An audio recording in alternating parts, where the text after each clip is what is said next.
the windswept hills and downs of England stand our earliest surviving buildings, such as Stonehenge, a temple whose gods are forgotten, but whose stones still stand where men dragged them thousands of years ago.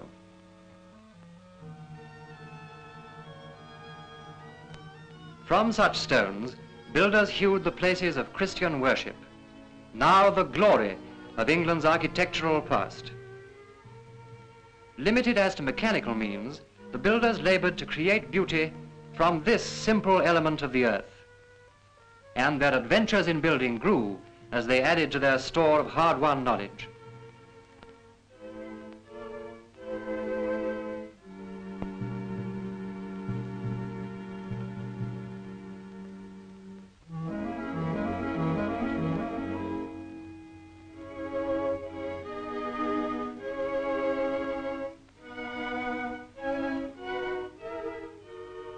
From the massive strength and power of the invading Norman architecture, with its rounded arches and mighty pillars climbing to bold heights, the English masons created a truly English style of building.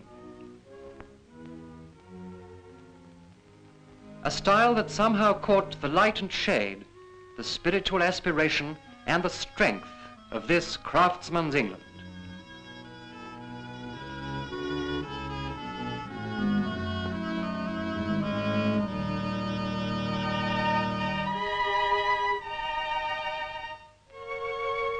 They carried slender pillars higher and higher. They used the pointed arch to build boldly and with beauty. They allowed more space for windows, lighting the churches and making possible the use of beautiful stained glass. They evolved the exclusively English fan vaulting, bridging great spaces with delicate tracery.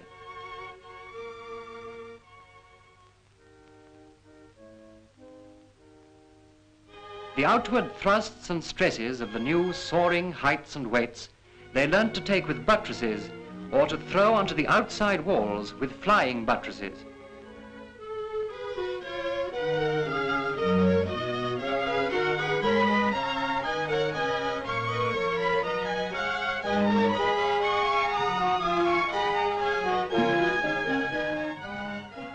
The cathedrals of England stand a lasting and lovely monument to that cooperative alliance of building trades, the work of whose nameless craftsmen is so marked with strict honesty of building expression, intrinsic loveliness of structure, bold constructional experiment and advance, making this a building epoch still unequaled as a record of human endeavor and achievement.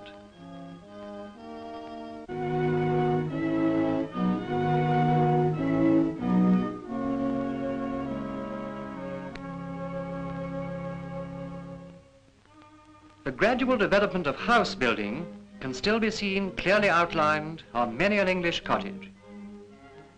Timber, at first the only material, soon became just the framework, the walls being made of the local building materials. The timber grew more and more decorative, each corner of England finding its own distinctive style. Yet these homes never lose the look of having grown out of the surrounding countryside, as indeed they have.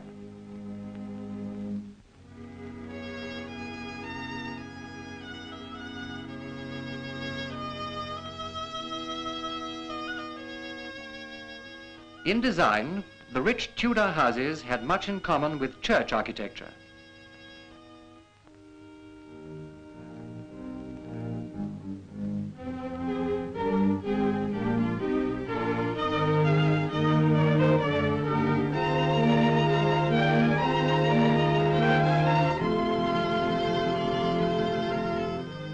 The builders made no startling innovations, but where local stone was scarce or unsuitable, they did use brick extensively, especially in the clay districts of the south.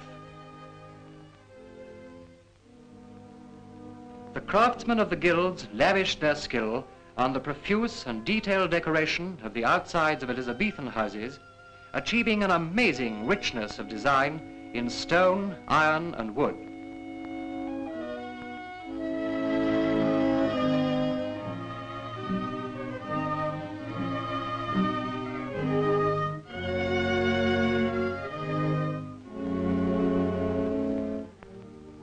Reviving interest in classical architecture abroad begins to find reflection in England. This new wave of stylistic invasion being closely associated with the work of Inigo Jones and Christopher Wren. As with the Norman invasion, English builders began to adapt the new ideas and forms to English climate and needs. Inigo Jones himself used Portland stone with great effect, but it was Christopher Wren who took over the classical designs and made them serve an essentially English style by making a new and refreshing use of such English building materials as red brick, Portland stone and slate, influencing British architecture for many years.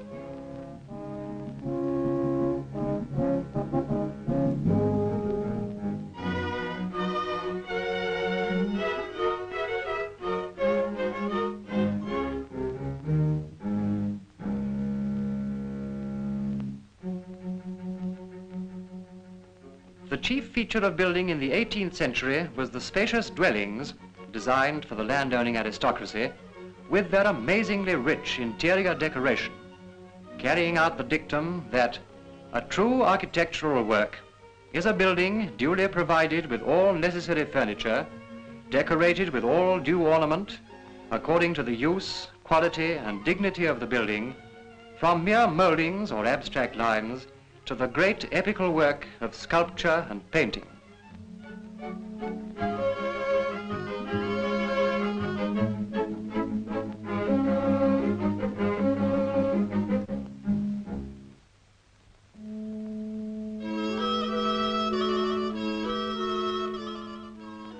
Another feature of building at this time was the moulding of the adjoining countryside to provide a perfect landscape setting for the buildings.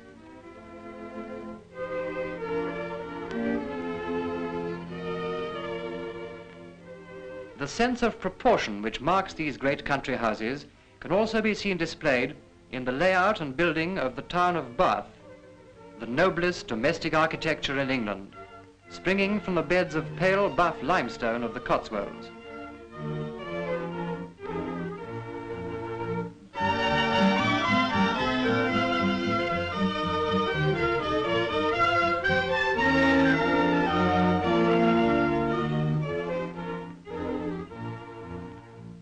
Pleasing, too, is the Georgian house, marked by simplicity of design and perfect proportioning. The quickening spiritual impulse that inspired past triumphs died away. No new materials or methods of note were evolved, save perhaps the lovely Regency buildings of John Nash and his school. Of Nash it was said that he found London all brick and left it all plaster.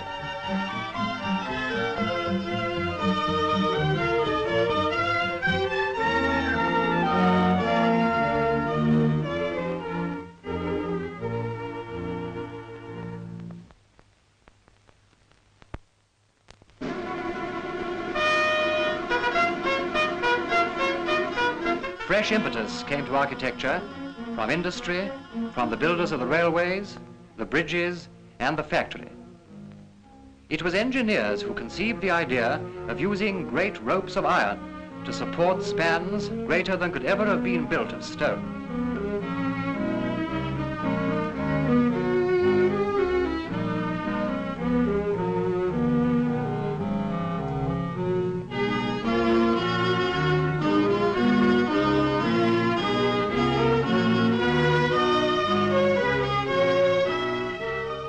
It was a greenhouse designer who pointed the way to building in glass and iron.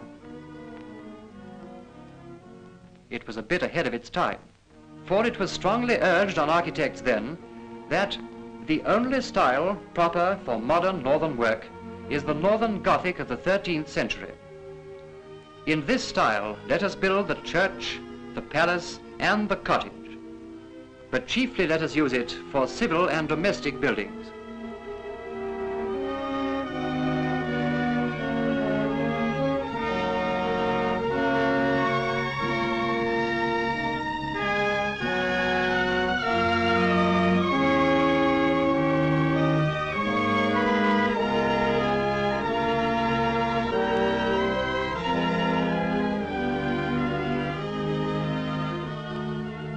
From Gothic, architects turned to Grecian.